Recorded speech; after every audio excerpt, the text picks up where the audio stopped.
Bhagavato Arahato Samma Sambuddhassa. Namo Tassa Bhagavato Arahato Samma Sambuddhassa. Namo Tassa Bhagavato Arahato Samma Sambuddhassa. Sadhu.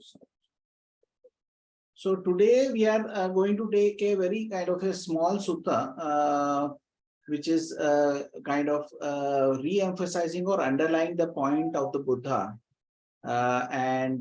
This is something which is from a conversation with a lay person. And it seems that the lay person maybe had asked in the past or had discussed with the Buddha about the possibility of past and the future. So that is the reason that has been clearly mentioned. So it is a very important point in that sutta. Before that, what I'll do is I'll try and share with you one second. I'll try and share the document, so everybody will have it for the reference.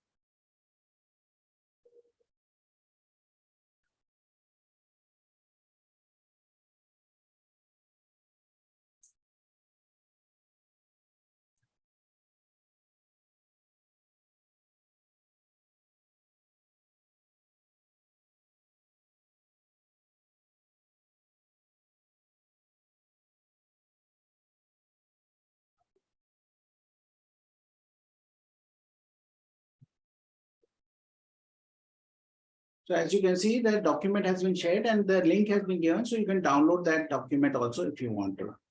The sutta is from Saṃyukta Nikāya 42.11. So this is to Bhadraka. On one occasion, the Blessed One was dwelling at a town of the Malans named Uruvela. Then Bhadraka, the headman, approached the Blessed One, paid homage to him, sat down to one side and said to him, "It would be good, Venerable Sir, if the Blessed One would teach me about the origin and the passing away of suffering." So the headman wanted to know about the first noble truth, the origin and passing away of suffering. So what the Buddha says is very important. This is the phase which is very important, what the Buddha says. If headman, I were to teach you about the origin and the passing away of suffering with reference to the past, saying it was in the past, saying so it was in the past, perplexity and uncertainty about what that might arise in you. And if I were to teach you about the origin and the passing away of suffering with reference to the future, saying so it will be in the future, perplexity and uncertainty about that might arise in you. So the Buddha says that whatever, if I give a reference for the past, then you may be getting confused and you may be not understanding what is happening. If I give a reference of the future and give you the examples of dukkha in the future, then also maybe you will be confused and you will not be able to grasp what is being said. So I will not teach you in the past what has happened or in the future. Instead, headman, while I am sitting right here and you are sitting right here, I will teach you about the origin and the passing away of suffering. Listen to that and attend closely. I will speak. So the Buddha says that the teaching which I am teaching is not related to it does not need the reference of the past. It does not read the reference of the future.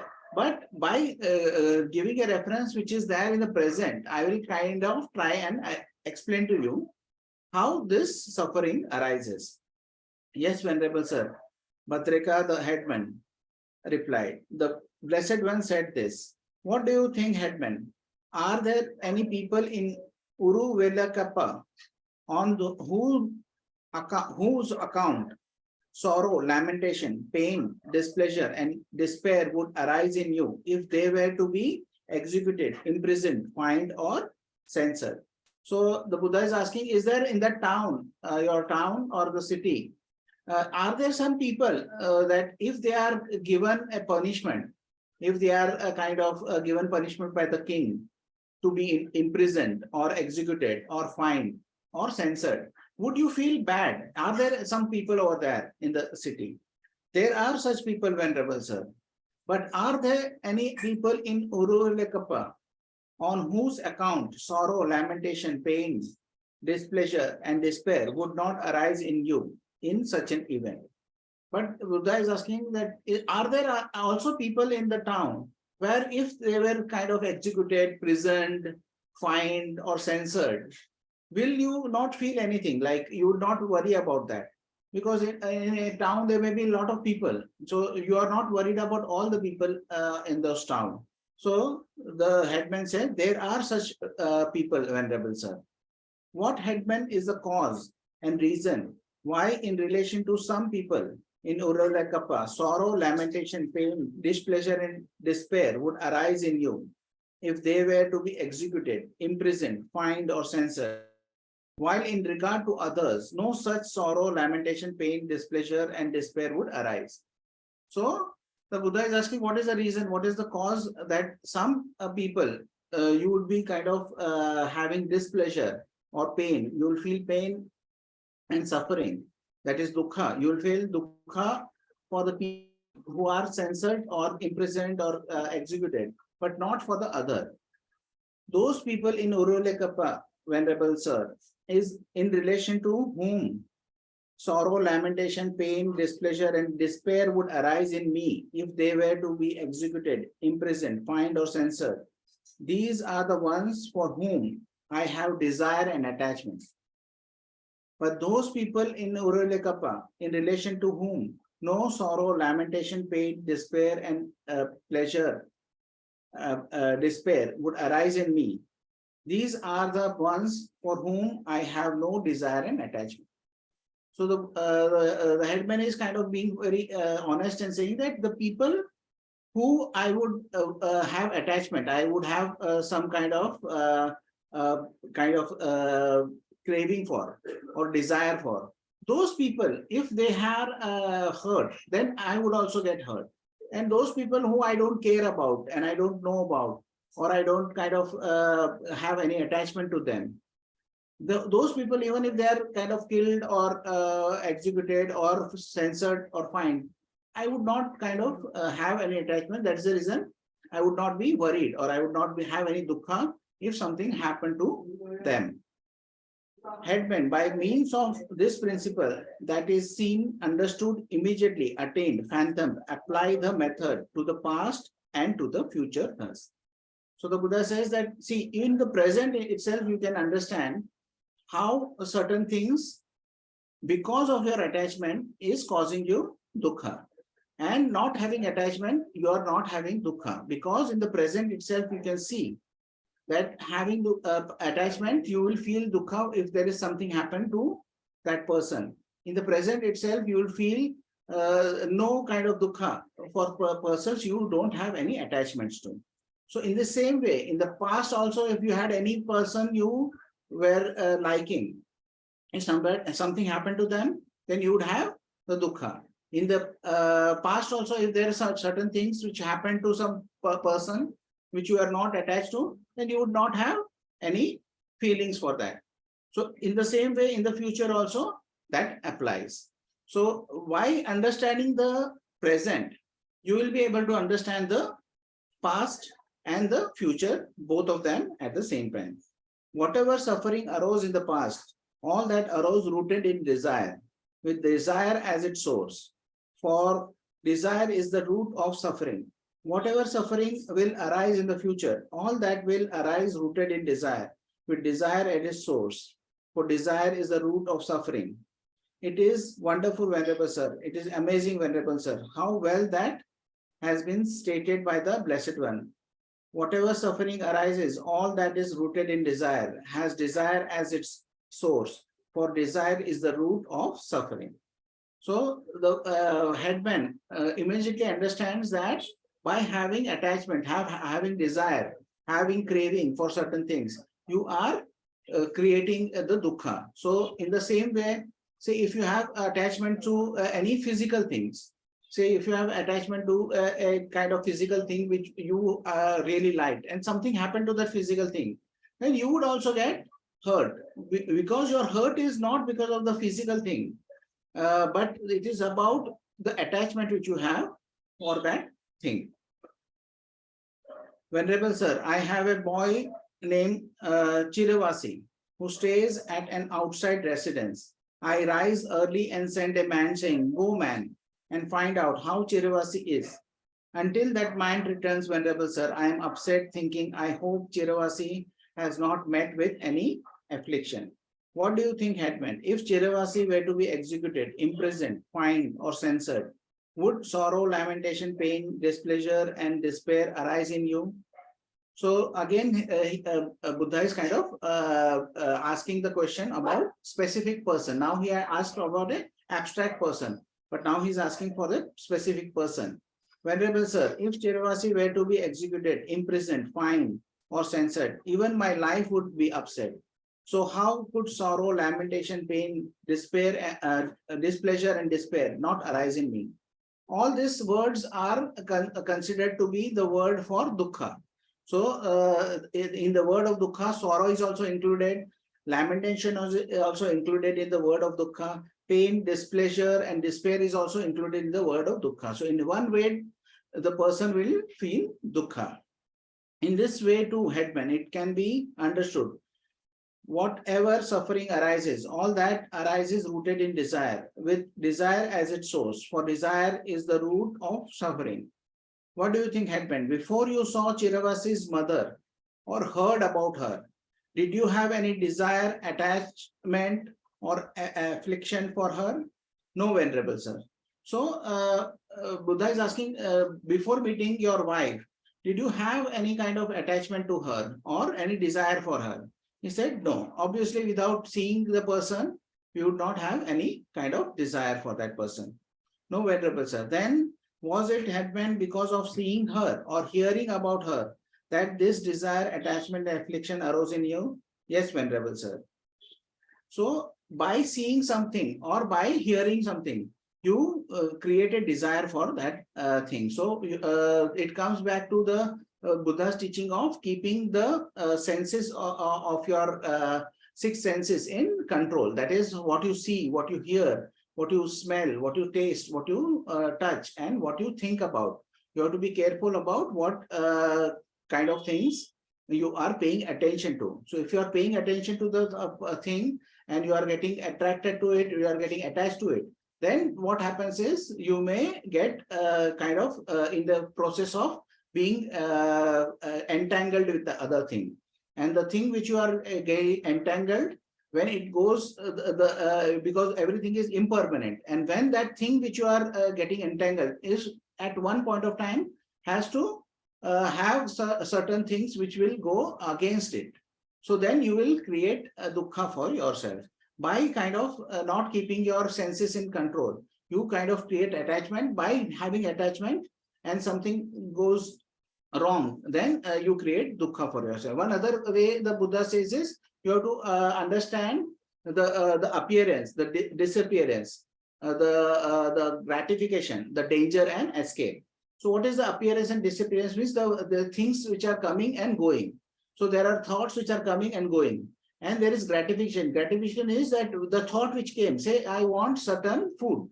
Say, I want an ice cream. So you go and get an ice cream. When you get an ice cream, there is a danger in it. That is, it is impermanent. So the ice cream gets over.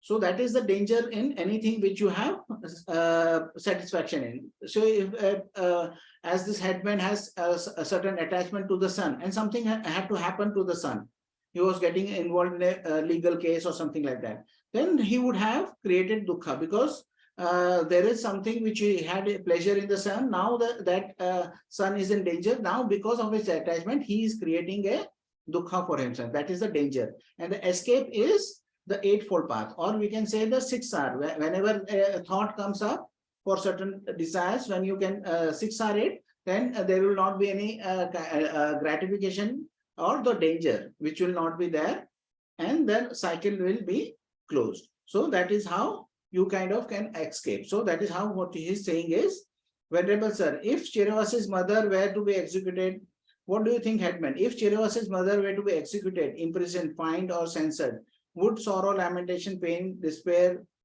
arise in you? Venerable Sir, if Chiravasi's mother were to be executed, imprisoned, fined, or censored, even my life would be upset. So how could sorrow, lamentation, pain, displeasure, and despair not arise in me? In the same way to headman, it can be understood. Whatever suffering arises, all that arises rooted in desire, with desire as its root. For desire is the root of suffering. So this is the end of the sutta. It's a very short sutta, but it kind of underlines the message of craving and attachment, that how one gets attracted and kind of attached to certain things by seeing and hearing about it.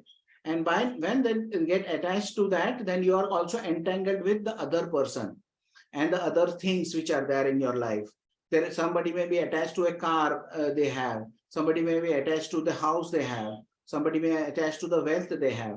But all those things are impermanent, because they will go in the opposite direction also. When they are giving you pleasure, when they are in danger, you have displeasure, you have dukkha which you create because of the attachment which you have for anything, a person, thing, or a concept, or your ideas. Even those, when they are challenged, a person kind of gets angry and kind of tries to defend. And even if these ideas were actually very wrong, they would not like to kind of see their ideas change. So anything which you are attached to will give you kind of suffering. Then the other point of suffering is, what is the cause of suffering that the Buddha is making it clear is that the craving, the desire, the attachment which is there, that is the suffering. And what is the escape of suffering? That stopping of this craving. That is what we teach is the 6R. When you recognize something, your mind is attached to an unwholesome thing, then you release, relax, re-smile, and return back to your object or whatever task you are doing. So in this way, you are learning from your attachments. And that is the reason Bhante says that your hindrances are not your enemies, they are your friends. Because you learn where your attachments lie based on your hindrances, based on how your mind's attention is moving from your object of meditation to a distraction. Then you know that that is a habitual tendency which you have towards the attraction to that hindrance. And then you will be able to let go of your attachments. So those are the concepts which are there given in the Four Noble Truths. Over here, Buddha is explaining the first and the second Noble Truth. And the third Noble Truth is to kind of stop this craving. And the fourth Noble Truth is the way, the path, the Eightfold Path which is there to reach this craving, the end of craving. So how to reach the end of craving through Eightfold Path is also taught by the Bhante Vimbaramsi, as the smile and the 6 R's can be incorporated in the Eightfold Path itself. So Eightfold Path starts with the right view, which is itself the Four Noble Truths. If you have right view or right harmonious perspective, then you have harmonious imaging. That is the image which you have of the your smiling face. So you have your smiling face as your image, and smile and happiness as your image. If you have this thing of a harmonious imaging, then you have harmonious communication. The harmonious communication is how you communicate with others and how you communicate with yourself. You don't blame yourself for having a mind which is wandering, or a mind which is dull, or a mind which is restless. You keep that conversation positive. So in that way, you keep it light, you can keep your kind of conversation in a happy manner. If you have harmonious communication, then you will have harmonious movement of the mind. Movement of the mind is how the mind's attention is going from one thing to another. When you have harmonious movement of the mind, then you will have harmonious lifestyle. That how you bring it out in your life, how you have a happy life. And then if you have harmonious lifestyle, you have harmonious practice. The harmonious practice is the 6 R which you are doing.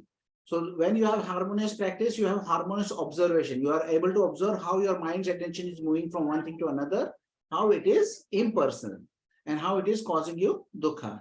So when you have harmonious observation, then you will have harmonious collectedness. Collectedness is a ability to stay on a subject.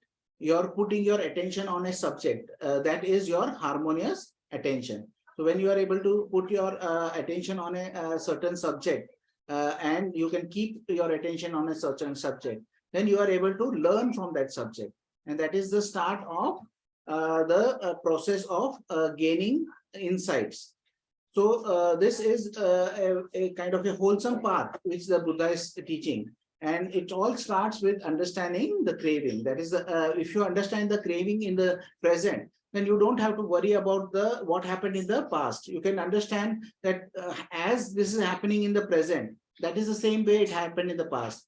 But if you understand in the present, you can also know that if you don't change your ways, then your future will also be in the same way. You have dukkha. But if you understand that I can let go of attachments and I can be in equanimity, then in the future you will not have that kind of dukkha. You will not create, because the same dukkha which you are creating currently, in the same manner you will be creating dukkha in the future.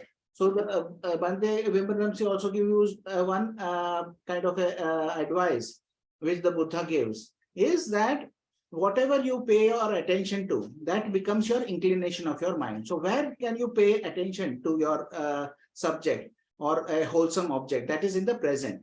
So in the present, when you are putting your attention correctly on a wholesome object, which is smiling and sending metta, in whatever you do in your life, like when you are on your computer, or when you are cleaning your house, or when you are meeting and speaking with people, you can continuously send them metta. And by having your mind as smiling and having a mind of metta, then you incline your mind in the future to have metta and have a smiling attitude towards everything in your life.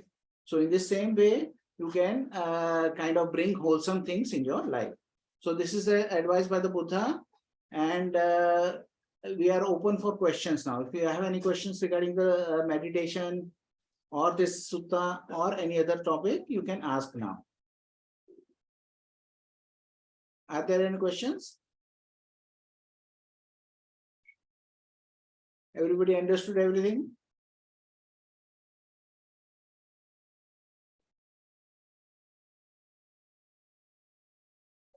Did everybody get the document which was I had shared? I think if you, I'll share it once again, because if somebody has come late, then that document would not be there. So I have shared the document once again, so you can have that document of the sutta text, and you can have this for your reference. So if there is no questions, then we'll end this session now.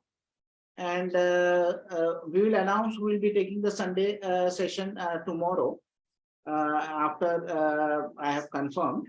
So I'll confirm what the Sunday session will be about. So is there any questions? So this is the last chance, or we'll share the merit. Bhante. Yes. Bhante, how are you, Bhante? Yeah, I'm good. How are you? Fine, Bhante. Bhante, just want to have update, like how his sister is doing and Bhante Umlansi are doing.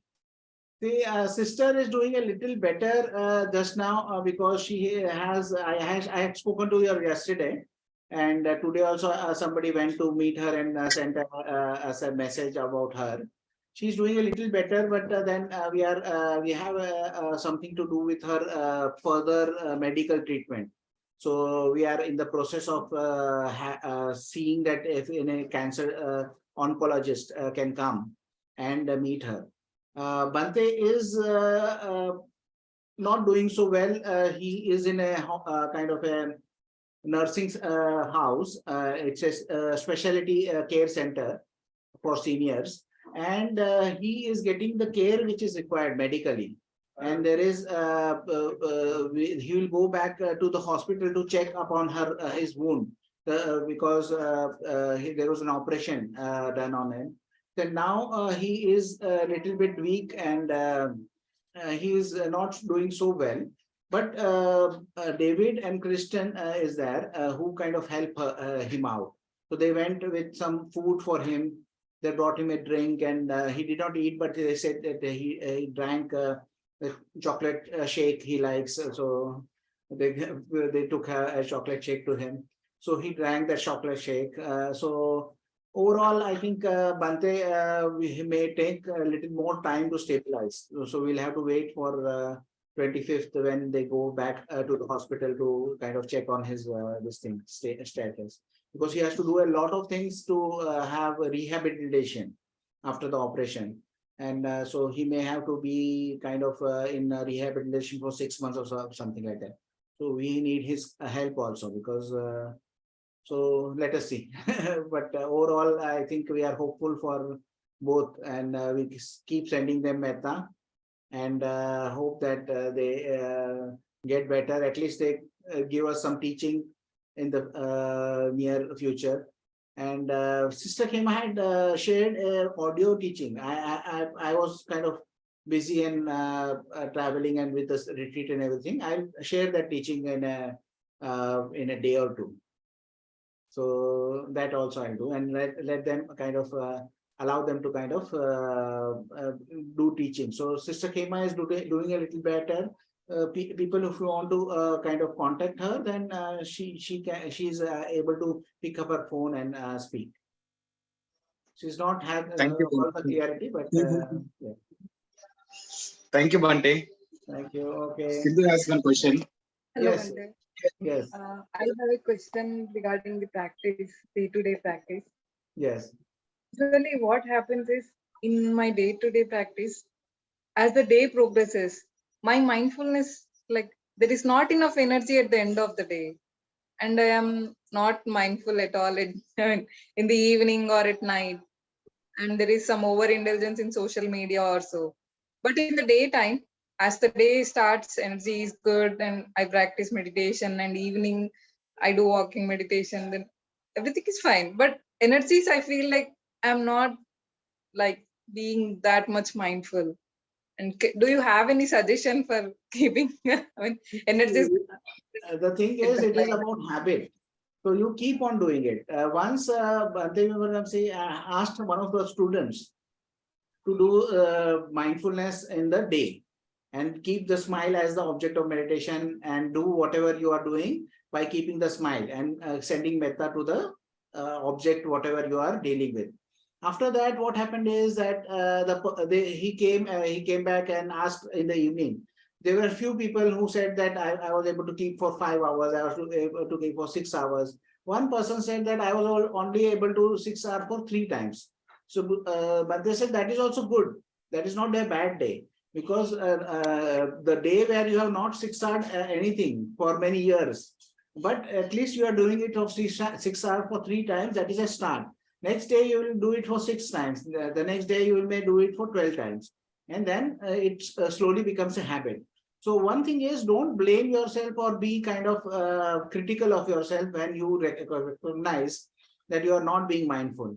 Then you kind of let that thing go. When you recognize, you release the whatever thought was there, which was unwholesome. If you had something which you are doing which is relevant to your work, then okay, you can think about that.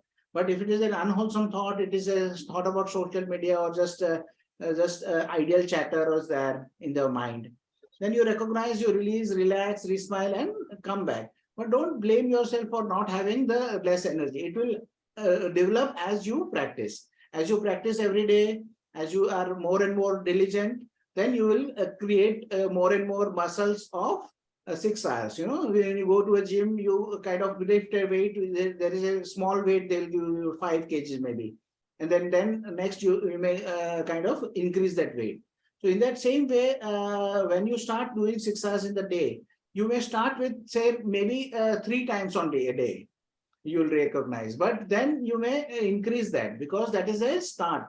If you are doing it regularly and you are having, knowing that there are certain times when you are dipping, then you kind of maybe keep a record of that. at what are the times you are dipping. And currently, Sister Khima's book is under publication, The Nevermind Game. So she gives a chart also where you can kind of keep a record of how many times you are doing the 6 hours and what are the wholesome activities you are doing. So by keeping a time that this is the time I'm most probably losing my energy. That time maybe you keep it for 5 minutes or 10 minutes or half an hour session of sitting meditation, and then kind of try and re-energize yourself, or do walking meditation after lunch for some time, so you can re-energize yourself and keep that energy going. And it does not have to be a lot of energy to be put in 6 hours. When you recognize, you just release, relax, and come back. You don't fight with that thing. So you don't put in a lot of energy in fighting with that mind. But be accepting of whatever is there, the current situation, and go along in that process. And as you kind of develop and as you kind of go along in a daily basis, making a daily routine of it, then you will gain more and more understanding of it, and you will get more and more kind of skill in that doing. So you will progress in that sense. Okay. Yes, you. Thank you for that explanation, Bhante. If I may, I'd just like to add something extra, which I find very helpful with working with mindfulness in daily life and working with the 6 R's. And that's to come into your body. And when you 6R, what you'll notice is your body moves much more freely. Some of the tightness and stiffness comes out of the body. And so you can then use this as a touchstone, if you like, during the day, that when you 6R, notice how your body now moves more freely. And your body moving freely is just an indication of the softness and freedom that's come into the mind. So it's a nice physical reference. And so we can catch it the other way around. We can sometimes find that we're now tight and stiff. And that reminds us then to 6R again and come back into balance.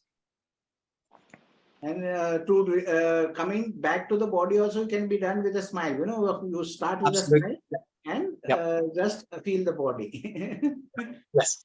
Yeah. So that is a good kind of advice. Thank you. And Okay. recently, maybe I have noticed some tension in my legs or so.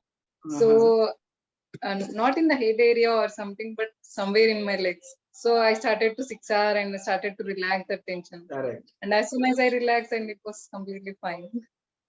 Very good. That is the same thing what you is saying is. Yes, Going yes. back to the body is the way of that is the realization that this is there, and being with a smile kind of helps you being in the body, you know, by because when the smile goes, that is the first thing, you know, when the mindfulness kind of wavers, smile goes the first. So Bhante Yes. used to kind of remind us that when your mind is wavering, the first thing which will go is your smile. So be aware of the smile and be kind of in the body, as they say. The Buddha has also, many suttas have mentioned that to be awareness of the body. And in Anapanasati also, the main thing is of the awareness of the body. There is no point of concentration in Anapana. If you kind of read the Bhante Vimaransi's book, Tranquil Wisdom, Insight Meditation, there is no point which is given, but you have to be aware of your body. The body is from the tip of your head to the tip of your toe. So the whole body you can be aware of and come back to the body. So I think that will also help you kind of be more aware. Yes, Bhante, I will definitely make a try of it. Best of Thank luck you, for your Bhante. practice. Is there any other questions?